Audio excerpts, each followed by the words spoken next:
2019 में जो केंद्र की परीक्षा हुई उसको लेकर एक रजूआत आपकी तरफ से दायर किया गया, याचिकाकर्ता भी थे आप उसमें, उसका फैसला आया है, क्या कुछ फैसला था और किस तरीके का विवाद था उस एग्जाम को लेकर? एक्चुअली सर 2019 की जो पीजी परीक्षा थी वो 12 जनवरी 2020 को आयोजित की गई थी, लेकिन उसमें कुछ जब परिणाम जारी किया गया अपने का तो उस समय कुछ रूल्स जो थे अमेंडमेंट वो जारी किए गए थे जो कि गलत थे। उसको हमने कोर्ट में चैलेंज किया था और हमने उस समय आयोग से और सरकार से मांग की थी कि इसकी मुख्य परीक्षा आयोजित नहीं की जाए। फिर भी ज़बरदस्ती आयोग ने सरकार ने इस परीक्षा को आयोजित किया। अभी 7 अप्रैल को माननीय हाईकोर्ट ने उसके संबंध में जजमेंट दिया है जस्टिस सुजय पॉल और द्वारकाधीश की बेंच ने, और उन्होंने पूरी प्रक्रिया को असंवैधानिक घोषित किया है, अल्ट्रा वायरस घोषित किया है, और उन्होंने कहा है कि पूरी प्रक्रिया को पुनः से जारी किया जाए, पुनः प्री का रिजल्ट बनाया जाए और उसके बाद में पूरी परीक्षा को कंडक्ट और कंप्लीट कराई जाए। हमारी सिंपल सी मांग है कि पूर्व में जो मुख्य परीक्षा आयोजित की गई थी वो पूर्णतः असंवैधानिक थी, और असंवैधानिक परीक्षा के कारण इसलिए हम चाहते हैं कि फिर से प्री का रिजल्ट जारी हो, जो कि हाईकोर्ट ने निर्देश दिए हैं। इसके अलावा जितने भी 15 गुना में चयनित होंगे 8,500 बच्चे, 9,000 बच्चे, उन सभी की फिर मुख्य परीक्षा आयोजित की जानी चाहिए, क्योंकि किसी भी सुप्रीम कोर्ट के पूर्व में आदेश में किसी भी प्रक्रिया में यदि शुरुआत में गलत नियमों का प्रयोग किया जाता है, असंवैधानिक नियमों का पालन किया जाता है, उसके आधार पर आगे बनी हुई सभी चीज़ें स्वतः ही असंवैधानिक हो जाती हैं। तो असंवैधानिक प्री के रिजल्ट पे असंवैधानिक मेंस हुआ है, इस कारण उस मेंस को रद्द करते हुए न्यायालय के आदेश के अनुसार पुनः सभी की मुख्य परीक्षा होनी चाहिए। हमने माननीय मुख्यमंत्री को पत्र भी लिखा है, इसके संबंध में मेल किया है, ट्विटर पर ट्वीट कर रहे हैं। कुछ विपक्ष के नेताओं से भी हमने अपील की है कि हमारी बात को सरकार तक, जिनने एग्जाम दिया है उनका रिजल्ट आ गया क्या उसको? जी भविष्य क्या होगा उनका सिलेक्शन उनका हो गया? देखिए, मुझे इस बात का दुख है, अगर उनकी जगह मैं होता तो मुझे भी उतना ही दुख होता, लेकिन सरकार की गलती की वजह से, आयोग की गलती की वजह से उनके साथ में ये भेदभाव हो रहा है। लेकिन नियम होते हैं, संविधान होता है, कोई भी प्रक्रिया चलती है वो भावनात्मक रूप से न चलकर संवैधानिक रूप के अनुसार चलती है, जो नियम होते हैं उसके अनुसार चलती है। हम माननीय हाईकोर्ट के निर्देश को, उनके जजमेंट की अवहेलना नहीं कर सकते।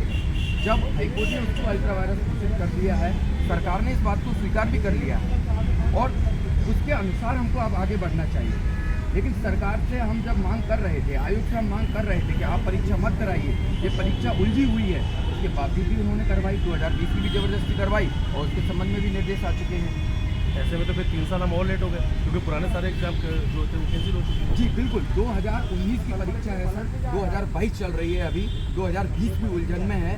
ये आयोग की गलती है सर कि हम विद्यार्थी यहाँ लाखों रुपए खर्च करके यहाँ पे रहते हैं, गरीब के, मजदूरों के बच्चे यहाँ रह रहे हैं, किसानों के बच्चे रह रहे हैं, आर्थिक, मानसिक, शारीरिक शोषण हो रहा है उनका, लड़कियां परेशान हैं, घर वालों का शादी का प्रेशर है उनके ऊपर, लेकिन आयोग के कान में जूं तक नहीं रेंगती है कि हमको जल्दी से काम करना चाहिए और इसके जो उनकी संवैधानिक शक्तियाँ हैं उन शक्तियों का प्रयोग करना चाहिए, पर नहीं करते हैं। मेरा नाम आकाश पाठक है, मैं NTPSC का स्टूडेंट हूँ। ये इसका 2019 की मामला है NTPSC का, इसकी प्रारंभिक परीक्षा 12 जनवरी 2020 को हुई थी। उसके बाद में इसका जब प्री का रिजल्ट जारी किया गया, उसमें गलत नियमों का प्रयोग किया गया था। उसको लेकर हमने हाईकोर्ट में चैलेंज किया था और हाईकोर्ट में सुनवाई चलती रही। फिर उसकी जब मेंस एग्ज़ाम हुई 21 मार्च से लेकर 26 मार्च के बीच, उससे पहले हमने हाईकोर्ट से आवेदन देकर निवेदन किया उनसे कि परीक्षा मत करवाइए, अभी हाईकोर्ट में लंबित है। हम सरकार से भी निवेदन किया, लेकिन उस मुख्यमंत्री को हमने आवेदन दिए, उसके बावजूद भी ज़बरदस्ती परीक्षा करवाई गई। केस चलता रहा।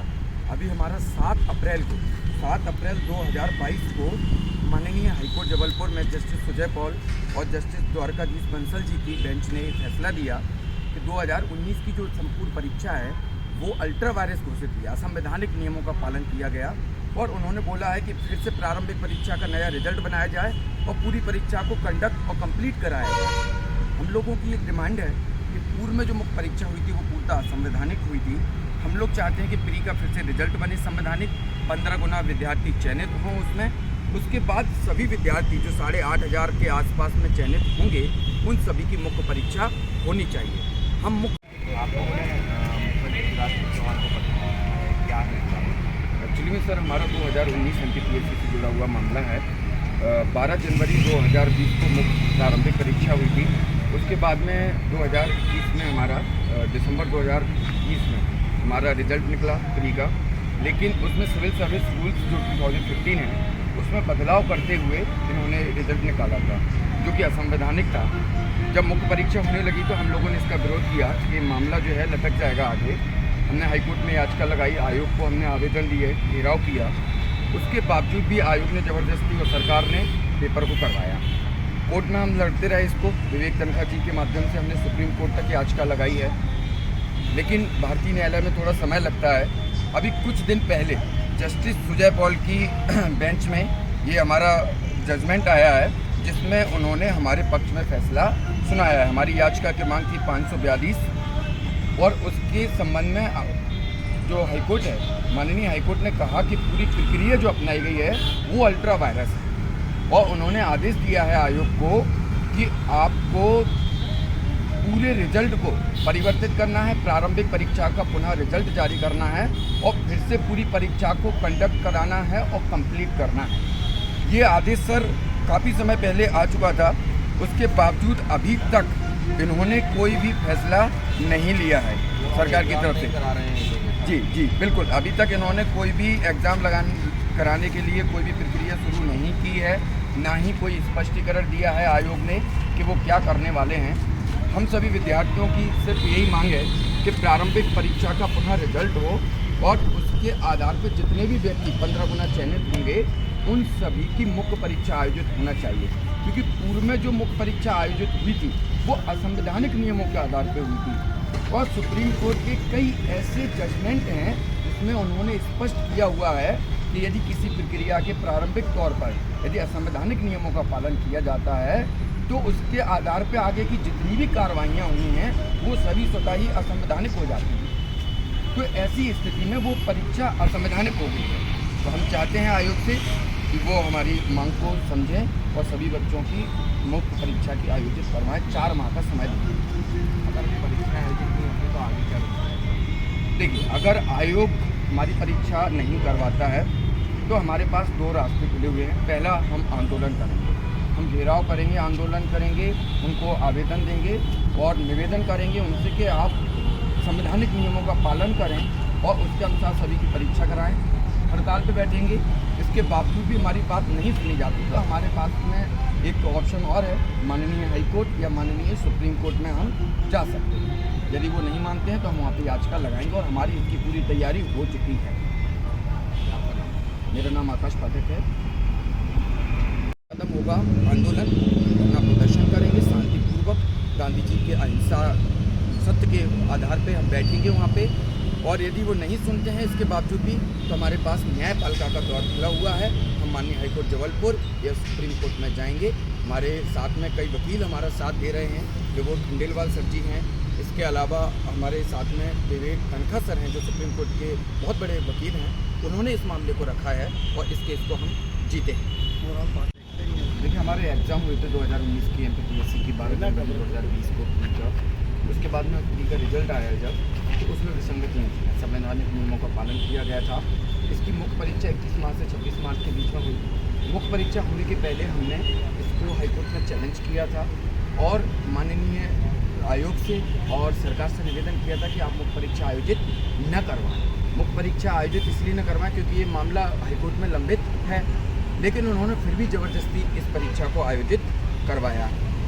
उसके बाद हमारा केस चलता रहा। अभी हाईकोर्ट में 7 अप्रैल 2022 को इसके संबंध में एक जजमेंट दिया, जस्टिस सुजय पॉल जी और जस्टिस द्वारका वंसल जी ने दिया है और उसमें उन्होंने पूरी प्रक्रिया को अल्ट्रा वायरस घोषित किया है और उन्होंने कहा है कि फिर से पुनः इसका प्री का रिजल्ट जारी किया जाए और पूरी परीक्षा को कंडक्ट और कंप्लीट किया जाए। 1 माह होने वाला है, आयोग ने अभी तक कुछ भी नहीं किया है। हमारी सिंपल सी डिमांड है कि पूर्व में जो मुख्य परीक्षा हुई थी वो असंवैधानिक हुई थी, असंवैधानिक नियमों का पालन किया गया था। संवैधानिक तरीके से प्री का रिजल्ट जारी हो और संवैधानिक तरीके से सभी विद्यार्थियों की मुख्य परीक्षा आयोजित हो।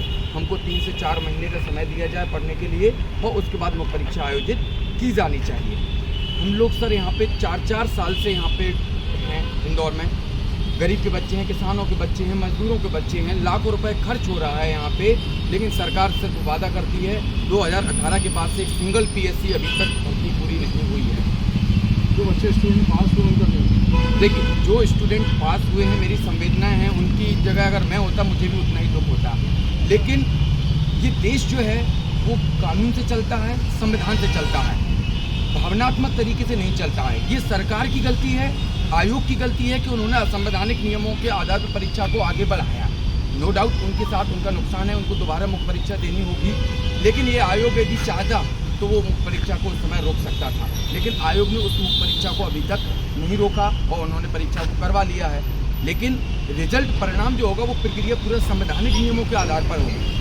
हम भावनात्मक नियमों पे नहीं चल सकते हैं। और माननीय जबलपुर हाईकोर्ट ने इस संबंध में जब निर्देश दिया है, उसको असंवैधानिक घोषित किया है, तो हमें माननीय न्यायालय के आदेश का पालन करना चाहिए और आयोग को जल्द निर्णय लेकर सभी विद्यार्थियों की मुख्य परीक्षा आयोजित करना चाहिए।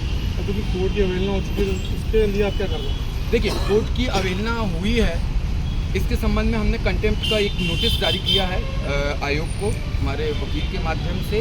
अब देखते हैं उसका वो जवाब कब देते हैं। पर यदि आयोग हमारे पक्ष में जो हमारी डिमांड है उसके निर्णय नहीं लेता है तो हम लोग आंदोलन करेंगे, धरना प्रदर्शन करेंगे शांतिपूर्वक। और फिर भी नहीं सुनते हैं तो हमारे पास में न्यायपालिका का द्वार खुला हुआ है। भारत में न्यायपालिका में हमारा विश्वास है कि वहाँ से हमको न्याय प्राप्त होगा और हम माननीय हाईकोर्ट या सुप्रीम कोर्ट में पुनः जाएंगे। हमारे वकील हैं डोगर खंडेलवाल सर जी, उन्होंने इसमें बहुत मेहनत की है।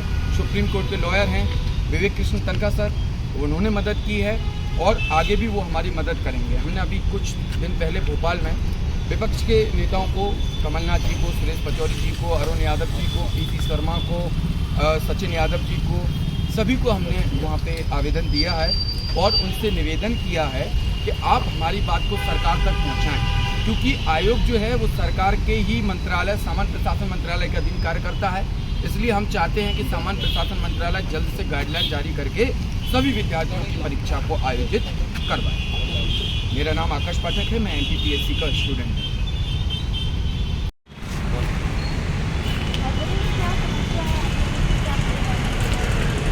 एक्चुअली मैंने हमारा NTPSC 2019 का एग्जाम 12 जनवरी 2020 को आयोजित किया गया था। इसका रिजल्ट जारी किया गया तो उसमें कुछ असंवैधानिक नियमों का पालन किया गया था। जब हमने इसके संबंध में हाईकोर्ट में उसको फिर चैलेंज किया इन नियमों के खिलाफ, तो हमने आयोग से निवेदन किया कि आप इसमें मुख्य परीक्षा भी आयोजित मत कीजिए, क्योंकि मामला भी हाईकोर्ट में लंबित है। सरकार को हमने आवेदन दिए मुख्यमंत्री के नाम पे, लेकिन उसके बावजूद भी 21 मार्च से 26 मार्च 2021 के बीच में हमारी मुख्य परीक्षा ले ली गई। कोविड की सेकेंड वेव चल रही थी, उस बीच में हमारी किसी किट में हमसे परीक्षा ली गई। हमारा केस चलता रहा, सुप्रीम कोर्ट में हम गए, विवेक तनखा जी ने हमारा पक्ष रखा। सुप्रीम कोर्ट ने आदेश दिया हाईकोर्ट को भी तत्काल इसमें सुनवाई करें और अभी 7 अप्रैल 2022 को इसके संबंध में जस्टिस विजय पाल जी और जस्टिस द्वारका जी की बेंच ने फैसला दिया है कि पूरी प्रक्रिया 2019 की असंवैधानिक है। उन्होंने अल्ट्रा वायलेंस घोषित किया है और कहा है कि परीक्षा का फिर का रिजल्ट जारी किया जाए और फिर से सभी विद्यार्थियों की परीक्षा को कंडक्ट और कम्प्लीट किया जाए। हम लोगों की ये डिमांड है कि उनमें जो मुख्य परीक्षा आयोजित की गई थी के परिणाम के आधार पर वो असंवैधानिक हो गई, क्योंकि हाईकोर्ट ने उसको असंवैधानिक घोषित कर दिया रिजल्ट को। हमारी डिमांड है कि मुख्य परीक्षा पुनः सभी विद्यार्थियों को होना चाहिए। फिर से हाईकोर्ट के निर्देश के अनुसार उसका रिजल्ट आए संवैधानिक तरीके से और उसमें 15 गुना जितने भी छात्र चयनित होंगे उन चयनित विद्यार्थियों की सभी को मुख्य परीक्षा आयोजित की जानी चाहिए। आयोग 1 महीना हो चुका है, उसके बाद से अभी तक आयोग की तरफ से कोई जवाब नहीं आया है। हम उनसे पूछते हैं तो बोलते हैं कि वेबसाइट पर अपलोड हो जाएगा। कोई निश्चित हमको सही से सटीक जवाब आयोग की तरफ से नहीं मिल पा रहा। जी मैम, इसमें प्रारंभिक परीक्षा में 3.5 लाख से ज़्यादा विद्यार्थी एक्टिव हुए थे, जिसमें प्रारंभिक परीक्षा में जो चयनित हुए थे वो 10,600 विद्यार्थियों को चयनित किया गया था। अब जो नई प्रक्रिया होगी उसमें लगभग में 8,500 से 9,000 के बीच में विद्यार्थी इसमें चयनित होंगी जो मुख्य परीक्षा देंगे। हम सभी विद्यार्थी मैम यहाँ 4 साल से लगातार मेहनत कर रहे हैं। 2018 के बाद से PSC की एक सिंगल वैकेंसी अभी तक क्लियर नहीं हुई है। आयोग को पता है नियम क्या है, उसके बावजूद भी गलत नियमों का प्रयोग करते हुए परीक्षा आयोजित करवा रहे हैं। उनको संवैधानिक संस्था हैं, उनके अपने अधिकार हैं, शक्तियाँ हैं, कि उनका प्रयोग नहीं हो पा रहा। यहाँ मजदूरों के, गरीबों के बच्चे पढ़ रहे हैं, यहाँ पे किसानों के बच्चे पढ़ रहे हैं, लाखों रुपए कर्जा लेके पढ़ाई कर रहे हैं, लेकिन उसके बाद भी परीक्षाएँ क्लियर नहीं हो रही। कर्ज का बोझ है हमारे ऊपर। लेकिन अभी हमारी शांतिपूर्वक मांग है, हमने मुख्यमंत्री जी को आवेदन दिया है और विपक्ष के नेताओं को भी आवेदन दिया है। हमने आयोग में भी मांग की है। यदि शांतिपूर्वक तरीके से वो हमारी मांग को मान लेते हैं तो कोई बात नहीं है, और यदि हमारी डिमांड को नहीं माना जाता, सभी की मुक्त परीक्षा नहीं की जाती है, तो इसके लिए हम धरना प्रदर्शन करेंगे। शांतिपूर्वक तरीके से हम अपनी मांग को रखेंगे। ये हमारा मौलिक अधिकार है, समानता का अधिकार है, और हम डिमांड करेंगे।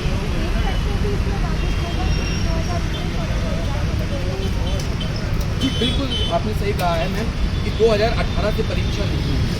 ऐसे अभ्यर्थी जो लास्ट अटेम्प्ट देने वाले थे, उन विद्यार्थियों का अंतिम अटेम्प्ट था, वो विद्यार्थी पिछड़ रहे हैं। DSP की एज जो है वो 33 ईयर्स है, तो ऐसी स्थिति में वो बच्चे एज में पिछड़ रहे हैं, वो DSP से वंचित हो रहे हैं। ठीक है, तो ऐसी स्थिति में आयोग की गलती की वजह से हमारा नुकसान लगातार इसमें होता जा रहा है। यदि आयोग हमारी बात को नहीं भी मानता है तो हमारे लिए हाईकोर्ट का दरवाज़ा खुला है, सुप्रीम कोर्ट का दरवाज़ा खुला है। हम पुनः हमारी पूरी तैयारी है और हम वहाँ पर जाएंगे और अपनी मांग करेंगे। मेरा नाम आकाश पाठक है, मैं